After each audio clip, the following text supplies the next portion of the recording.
Welcome to study 82 point से मैं Ranjit important question लेके हूँ दोस्तों आपके लिए। सामान्य हिंदी जो आपकी आगामी परीक्षा है, एमपी टीईटी, एमपी जेल प्रहरी, मध्य प्रदेश सब इंस्पेक्टर, इन परीक्षाओं के लिए इंपॉर्टेंट क्वेश्चन है। और ये सभी क्वेश्चन दोस्तों प्रीवियस एग्जाम में पूछे गए क्वेश्चन हैं जो कि आपके आगामी एग्जाम में काफ़ी हेल्प करेंगे दोस्तों। तो शुरू करते हैं। क्वेश्चन नंबर फर्स्ट, तो जिन्होंने वीडियो को सब्सक्राइब नहीं किया, फर्स्ट टाइम वीडियो देख रहे हैं, उनसे रिक्वेस्ट है कि वीडियो को सब्सक्राइब करें, लाइक करें और शेयर करें, और बेल आइकन को भी प्रेस कर दें जिससे कि अगला नोटिफिकेशन आए सबसे पहले आप तक पहुंचे। तो शुरू करते हैं क्वेश्चन नंबर फर्स्ट दोस्तों। हिंदी का पहला महाकाव्य है, हिंदी का पहला महाकाव्य आपको बताना है। 4 ऑप्शन दिए गए हैं, पद्मावत, प्रिय प्रवास, पृथ्वीराज रासो या फिर मृगनयनी। तो दोस्तों हिंदी का पहला महाकाव्य है वो है पृथ्वीराज रासो। ऑप्शन थर्ड इसका राइट आंसर होगा दोस्तों। पद्मावत किनकी है? तो यह है मलिक मोहम्मद जायसी की। पद्मावत मलिक मोहम्मद जायसी की है। प्रिय प्रवास ये है अयोध्या सिंह उपाध्याय की। और जो मृगनयनी है यह है वृंदावन लाल वर्मा की। तो इसका करेक्ट आंसर होगा दोस्तों ऑप्शन थर्ड, पृथ्वीराज रासो हिंदी का पहला महाकाव्य है। बात करते हैं क्वेश्चन नंबर 2 की दोस्तों। क्वेश्चन नंबर 2 है, समास में दोनों पद प्रधान होते हैं। आपको बताना, ये 4 समास दिए गए हैं, बहुब्रीहि समास, द्विगु समास, द्वंद्व समास या फिर तत्पुरुष समास। 4 ऑप्शन में से बताना आपको किन में समास के दोनों पद प्रधान होते हैं। तो इसका करेक्ट आंसर होगा दोस्तों द्वंद्व समास। द्वंद्व समास में दोनों पद प्रधान होते हैं। और द्वंद्व समास के बारे में बात करें कि इसे समस्त पदों के बीच में योजक चिन्ह रहता है और बिगड़े करने पर और लगा जाता है। एग्जाम्पल के तौर पर देखना, माता पिता, माता पिता को आप लिखोगे माता और ये योजक चिन्ह लगेगा और ये पिता। यदि आप इसका बिगड़े करोगे तो लिखेंगे माता और पिता। तो आई होप क्लियर हुआ होगा। ऑप्शन थर्ड इसका राइट आंसर होगा द्वंद्व समास। नंबर 3, क्वेश्चन नंबर 3 दोस्तों, निम्नांकित कौन सा विपरीतार्थक शब्द युग्म है? आपको ये बताना है कौन सा विपरीतार्थक शब्द युग्म है। ऑप्शन क्रोध बेर, स्थावर जंगम, प्यास पानी या फिर चाय कॉफ़ी। तो दोस्तों विपरीतार्थक शब्द हैं वो हैं स्थावर जंगम। ऑप्शन 2 इसका राइट आंसर होगा। स्थावर का अर्थ होता है गतिशील, स्थावर का मतलब होता है गतिशील, और जंगम का मतलब होता है गतिहीन। तो ये युग्म जो है वो एक दूसरे के विपरीत हैं। तो ऑप्शन 2 इसका राइट आंसर होगा स्थावर जंगम। अगला क्वेश्चन है, क्वेश्चन नंबर 4 है दोस्तों, संविधान के अनुच्छेद के द्वारा हिंदी को किस रूप में मान्यता मिली है? ऑप्शंस हैं राष्ट्रभाषा, राजभाषा, मातृभाषा या फिर विभाषा। तो दोस्तों इसका करेक्ट आंसर है राजभाषा। ऑप्शन 2 इसका राइट आंसर होगा। संविधान के अनुच्छेद 343 से 351 तक आपको पता होगा हिंदी भाषा के बारे में विवरण दिया गया है, और 343 यह उपबंधित करता है कि भारत की राजभाषा हिंदी है। तो ऑप्शन 2 इसका राइट आंसर होगा राजभाषा। अगला क्वेश्चन है क्वेश्चन नंबर 5। क्वेश्चन नंबर 5 पे दोस्तों, उर्मी और बीची किसके पर्यायवाची हैं? ऑप्शन है जल के, लहर के, निर्झर के या फिर आकाश गंगा के। तो दोस्तों उर्मी और बीची जो हैं पर्यायवाची हैं वो हैं लहर के। ऑप्शन 2 इसका राइट आंसर होगा। उर्मी और बीची लहर के पर्यायवाची है। अगला क्वेश्चन है क्वेश्चन नंबर 6। निम्न में से कौन सा वाक्य आपको गलत बताना है? ऑप्शन हैं गोदान हिंदी लिपि में लिखा उपन्यास है। दूसरा ऑप्शन है राकेश का आचरण बुरा है। थर्ड ऑप्शन है आकाश बहुत विशाल है। और फोर्थ ऑप्शन है मुझे एक गिलास पानी चाहिए। तो दोस्तों आप इस वीडियो को पॉज करके भी आप अपना आंसर लगा सकते हैं। तो इसका करेक्ट आंसर बता देता हूं मैं। इसका करेक्ट आंसर है गोदान हिंदी लिपि में लिखा उपन्यास है। ये वाक्य गलत है। अब आप सोच रहे होंगे कि ये वाक्य गलत क्यों है, तो आपको बता दूं कि गोदान जो है हिंदी लिपि में लिखा उपन्यास, इसका शुद्ध रूप क्या होगा? गोदान जो है देवनागरी लिपि में लिखा उपन्यास है, ना कि हिंदी लिपि में। कौन सी लिपि में? देवनागरी लिपि में लिखा उपन्यास है। इसका करेक्ट आंसर ऑप्शन फर्स्ट हो जाएगा। अगला क्वेश्चन है क्वेश्चन नंबर 7। क्वेश्चन नंबर 7 है दोस्तों, अंदर है और बाहर वह जो देखे सो मोरी कहे। एग्जाम में क्वेश्चन पूछ जाते हैं पहेली के संबंध में है ये क्वेश्चन। पहेली है, आपको ये बताना है किन की पहेली है। खुसरो की है, जगनीक की, घाक की या फिर भंडरी की। तो दोस्तों, अंदर है जो बाहर बहे, जो देखे सो मोरी कहे, ये पहेली है खुसरो जी की। ऑप्शन फर्स्ट इसका आंसर हो जाएगा, खुसरो। अगला क्वेश्चन है क्वेश्चन नंबर 8। क्वेश्चन नंबर 8 है दोस्तों, समोच्चारित भिन्नार्थक शब्द नहीं बताना है आपको। ऑप्शन है जरा, जरा, पग पग, कुल, कूल, गणना और गणना। तो आपको ये बताना है कौन सा भिन्नार्थक शब्द नहीं है। तो दोस्तों, भिन्नार्थक शब्द नहीं है, इसका करेक्ट आंसर होगा पग पग। ये समुच्चारित भिन्नार्थक शब्द नहीं है। बाकी जरा और जरा, कुल, कूल और गणना ये समुच्चारित भिन्न है। बात करते हैं इस जरा की, जिसके आगे जिसके नीचे बिंदी नहीं लिखी है, इसका मतलब होता है बुढ़ापा। जरा मतलब बुढ़ापा। और ये जरा, इसका मतलब होता है थोड़ा सा। बात करते हैं कुल कुल की। इस कुल का मतलब होता है अंश। और इस कुल का मतलब होता है, जो बड़ी ऊ की लगी है मात्रा, इसका मतलब होता है किनारा। और अगला ऑप्शन है, फोर्थ ऑप्शन है गणना और गणना। इस गणना का मतलब होता है बनाना। और इस गणना का मतलब होता है गिनती।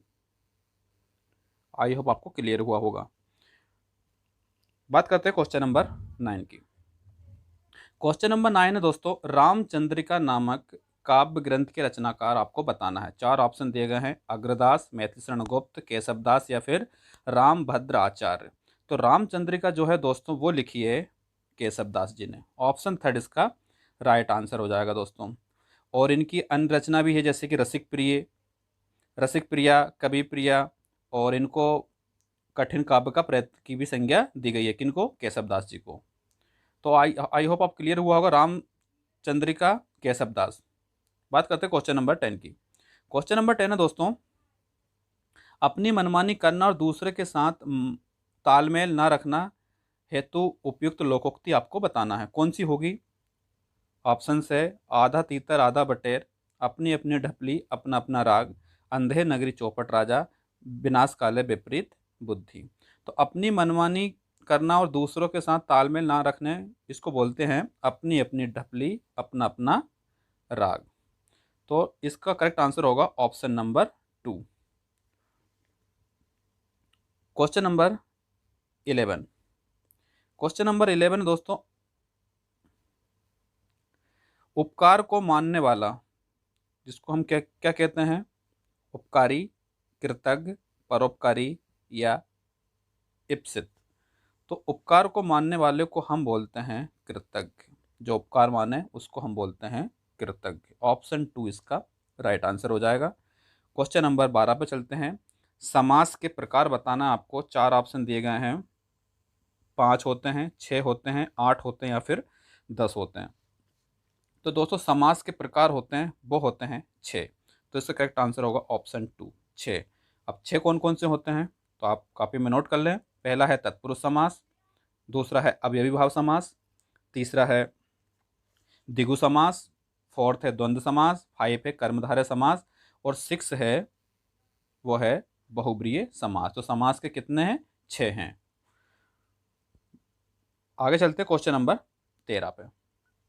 दोस्तों 13 क्वेश्चन है, निम्नांकित में से कौन सा विकल्प है जो विलोमार्थी नहीं है? आपको बताना है विलोमार्थी नहीं है। सृष्टि प्रलय, सृष्टि का प्रलय, अस्त का उदय, क्रम का अनुक्रम या जड़ का चेतन। तो आपको नहीं बताना है दोस्तों। तो इसका करेक्ट आंसर होगा दोस्तों क्रम अनुक्रम। ये दोनों एक दूसरे के पर्यायवाची हैं।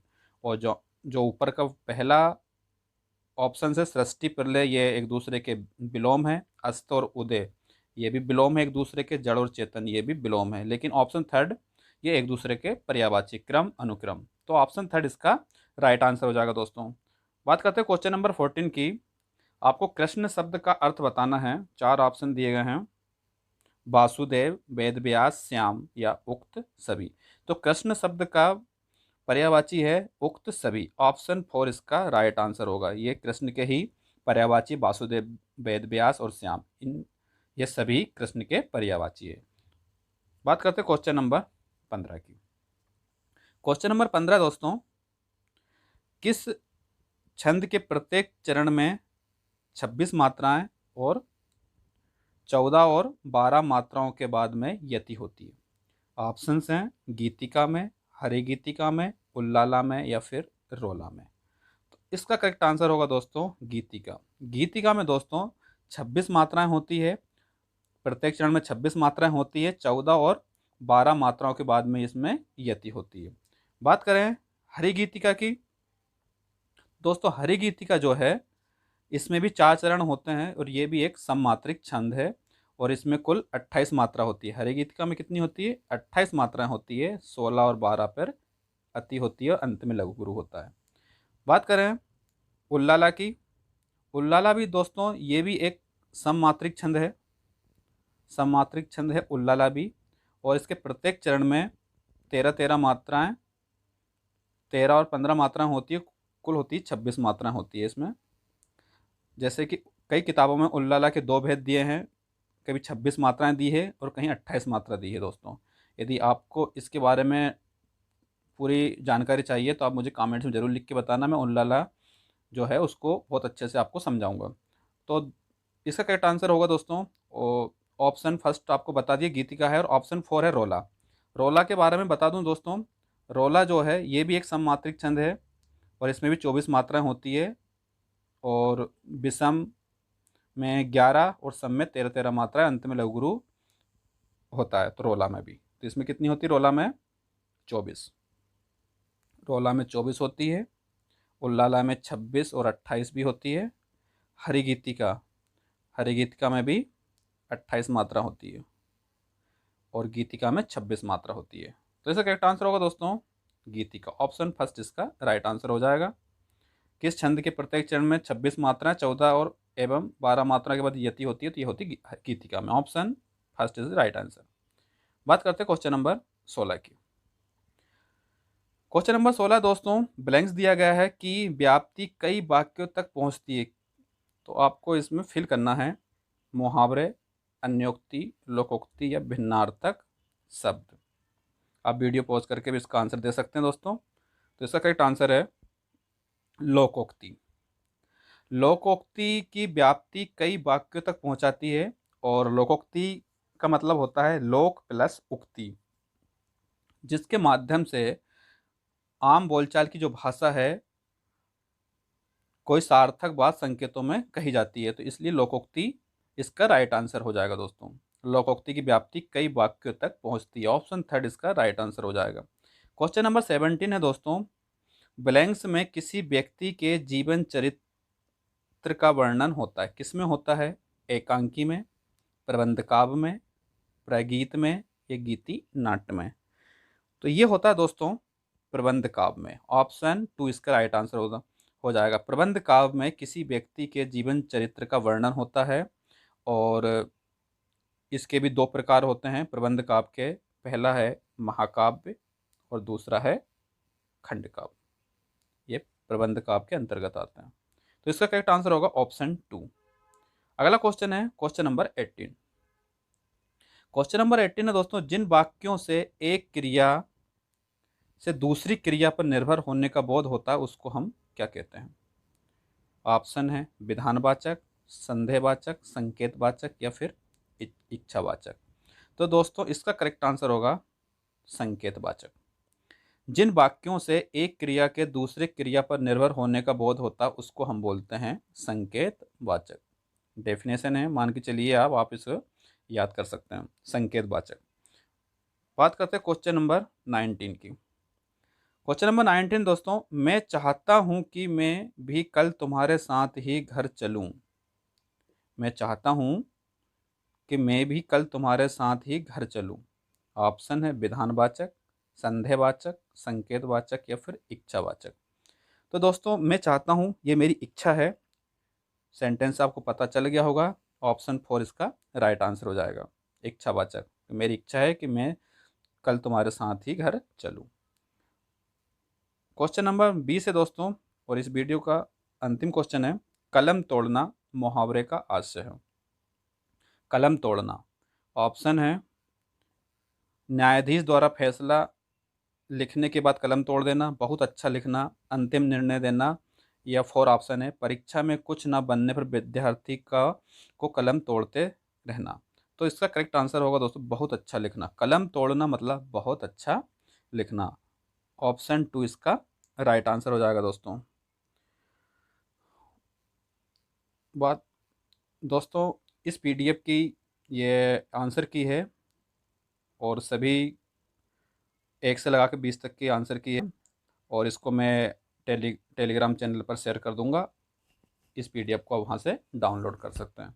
तो दोस्तों आपको मेरा वीडियो कैसा लगा? यदि वीडियो पसंद आए तो लाइक करना, शेयर करना, और जो फर्स्ट टाइम जो वॉच किया है, जिन्होंने फर्स्ट टाइम इस वीडियो से जुड़े हैं, उनसे रिक्वेस्ट है कि वो भी वीडियो को सब्सक्राइब करना। फिर मिलता हूँ दोस्तों मैं अगले वीडियो में। जब तक के लिए जय हिंद, जय भारत, थैंक यू।